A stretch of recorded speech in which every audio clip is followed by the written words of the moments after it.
माननीय अध्यक्ष महोदय, भारत में 51 लाख हल्के मोटर वाहन हैं जो 20 वर्ष से अधिक पुराने हैं और 34 लाख हल्के मोटर वाहन हैं जो 15 वर्ष से भी अधिक पुराने हैं।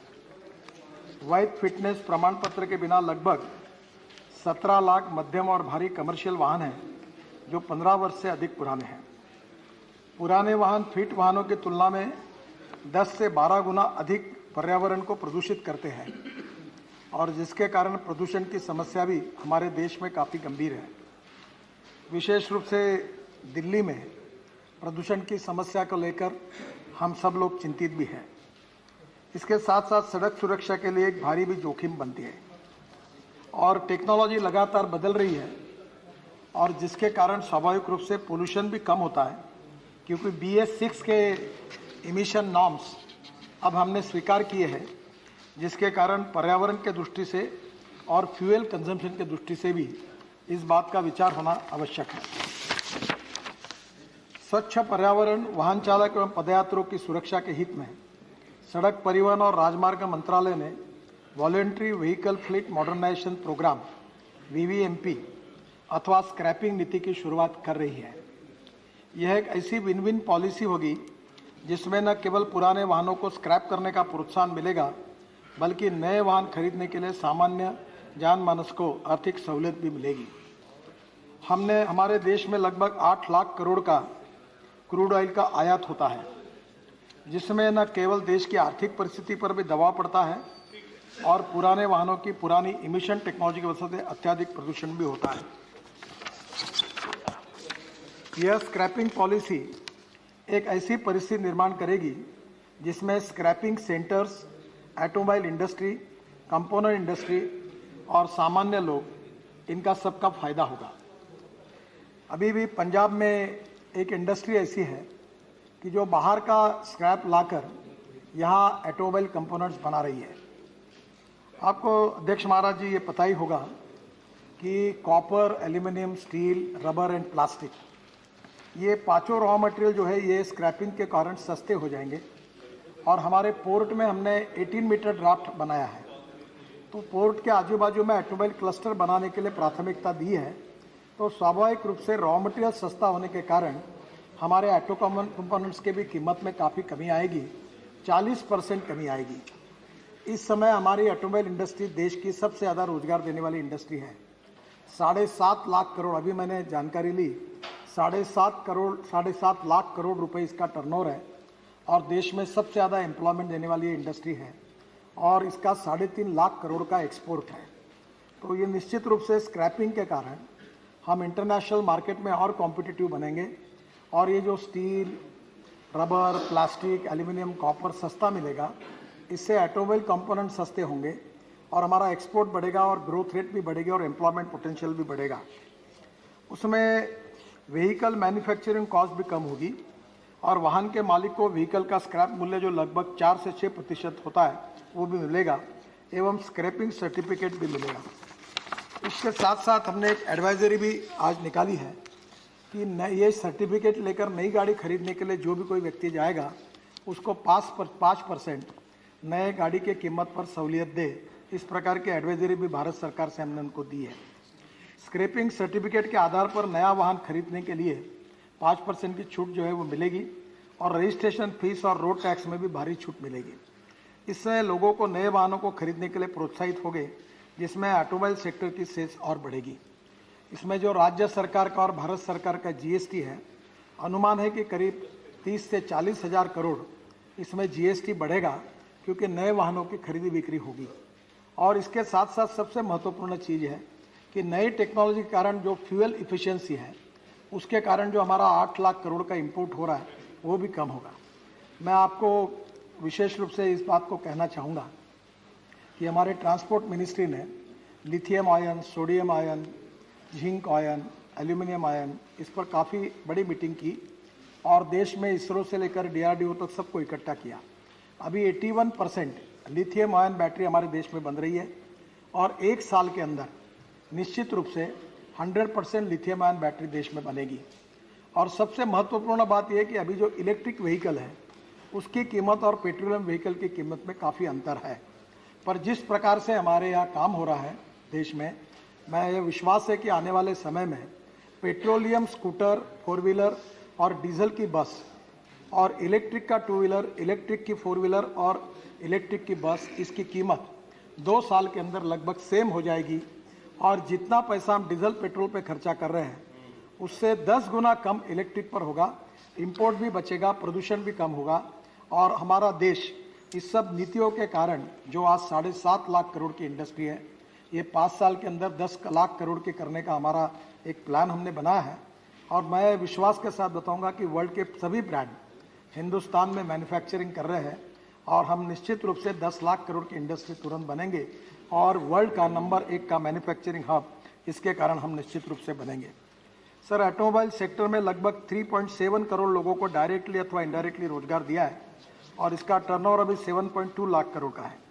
स्क्रैपिंग पॉलिसी के लागू होने पर न केवल इन आंकड़ों में वृद्धि होगी पर scrapping centre, automatic fitness centre की वजह से 10,000 करोड़ का अतिरिक्त निवेश और 35,000 लोगों को डायरेक्ट एम्प्लॉयमेंट मिलने की संभावना है। माननीय अध्यक्ष महोदय, अभी हमारे देश में 22 लाख ड्राइवर्स की कमी है। हर जिले में कम से कम 2 से 3 ड्राइविंग ट्रेनिंग सेंटर और कम से कम 2 इस प्रकार के फिटनेस और पॉलिटिकल सर्टिफिकेट देने वाले सेंटर्स हम पीपीपी मोड में खोल रहे हैं। मेरा सभी सांसदों को अनुरोध है कि आपके क्षेत्र में इस प्रकार के सेंटर्स करने के लिए जो बेरोजगार लोग हैं उनके लिए आप आगे आइए। सरकार से तरफ विशेष हमने प्लानिंग भी किया है और सहूलियत में उनको कुछ इंसेंटिव भी दे रहे हैं। इनडायरेक्ट एम्प्लॉयमेंट यानी कि allied service sector and research and development क्षेत्र में भी भारत से ज़्यादा लोगों को रोजगार मिलने की संभावना है। स्क्रैप मटेरियल से ऐसे एलिमेंट भी प्राप्त होंगे जो इलेक्ट्रिक व्हीकल के बैटरीज के रिसर्च में काम आएंगे। उदाहरण के लिए NdFe मैग्नेट जो एक रेयर अर्थ एलिमेंट है, न्यूडोनियम से मिलता है, वो एक काफ़ी महत्वपूर्ण मैग्नेट है और जो अभी इंपोर्ट हो रहा है, जो EV में लगता है इलेक्ट्रिक व्हीकल में, वो स्क्रैपिंग पॉलिसी से हमें मिलेगा। यह मैग्नेट केवल इंपोर्ट ही होता है। नियमित स्क्रैपिंग अगर की जाए तो उससे न्यूडोनियम भी प्राप्त होगा जिससे ये मैग्नेट भारत में बन सकेंगे। लिथियम, एल्यूमिनियम जैसे मेटल्स की वजह से इलेक्ट्रॉनिक्स एंड IT इंडस्ट्री के सस्ते दाम पर रॉ मटेरियल प्राप्त होगा। ये जो कंप्यूटर हार्डवेयर की जो वेस्ट है, इसमें से भी लिथियम आयन निकालने की प्रोसेस में रिसर्च किया जा रहा है। तो ये एक समय हजार्डस वेस्ट है। तो निश्चित रूप से ये जो हमारी ऑटोमोबाइल की स्क्रैपिंग पॉलिसी है, इसमें जो हार्डवेयर कंप्यूटर वेस्ट है उसको भी हम लिथियम आयन निकालने के लिए उसके साथ भी उसका उपयोग कर पाएंगे। नए वाहन में पुराने वाहन के मुकाबले मेंटेनेंस कॉस्ट भी काफ़ी कम लगती है। नई वाहन लाइट वेट होता है जिसकी वजह से फ्यूल एफिशिएंसी भी बढ़ती है, तो उतने ही ईंधन में वाहन ज़्यादा चलता है और प्रदूषित भी कम करता है। मेरा आप सबसे अनुरोध है कि ये विन विन सिचुएशन है। किसी गरीब आदमी का व्हीकल हम ख़त्म कर दें, उसको बंद कर दें, इस प्रकार का भाव इसमें नहीं है।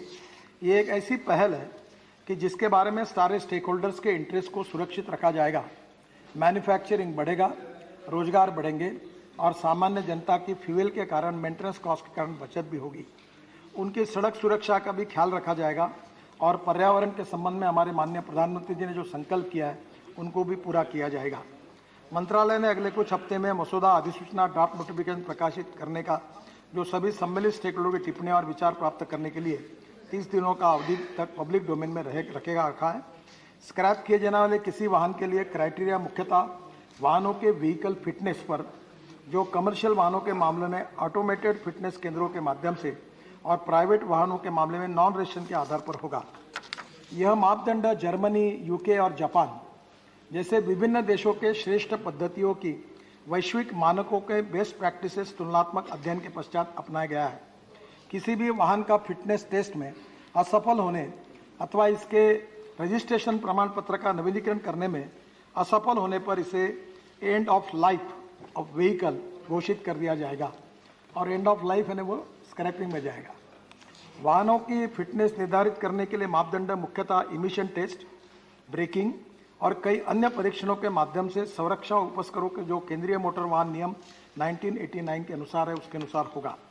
यह प्रस्ताव किया गया है कि कमर्शियल वाहन फिटनेस साबित करने में असफल रहने के मामले में 15 वर्ष के पश्चात अनिवार्य रूप से डिरजिस्टर कर दिया जाएगा। इसे डिसइंसेंटिव्स के रूप में फिटनेस प्रमाण पत्र के लिए बढ़ा हुआ शुल्क कमर्शियल वाहनों के लिए इनिशियल रजिस्ट्रेशन की तिथि से 15 वर्ष से अधिक वाहन जो है उनके लिए लागू होगा। यह प्रस्ताव है कि यदि प्राइवेट वाहन 20 वर्ष के पश्चात ही अनफिट पाया जाता है अथवा रजिस्ट्रेशन प्रमाण पत्र का नवीनीकरण कराने में विफल रहता है तो अनिवार्य रूप से डी रजिस्टर कर दिया जाएगा। इसे डिसइंसेंटिव के उपाय के रूप में बढ़ा हुआ री रजिस्ट्रेशन शुल्क इनिशियल रजिस्ट्रेशन के तिथि से 15 वर्ष से वाहन के लिए लागू होगा। यह प्रस्ताव है कि केंद्र सरकार, राज्य सरकार, नगर निगम, पंचायतों, राज्य परिवहन उपक्रमों, सार्वजनिक क्षेत्र के उपक्रमों और केंद्र तथा राज्य सरकार के स्वायत्त निकायों के सभी वाहनों को रजिस्ट्रेशन की तारीख से 15 वर्ष के बाद अनिवार्य रूप से डी रजिस्टर और स्क्रैप किया जाएगा। इससे डिमांड भी बढ़ेगी और अच्छे व्हीकल भी मिलेंगे और फ्यूल इफिशिएंसी बढ़ेगी, प्रदूषण भी कम होगा।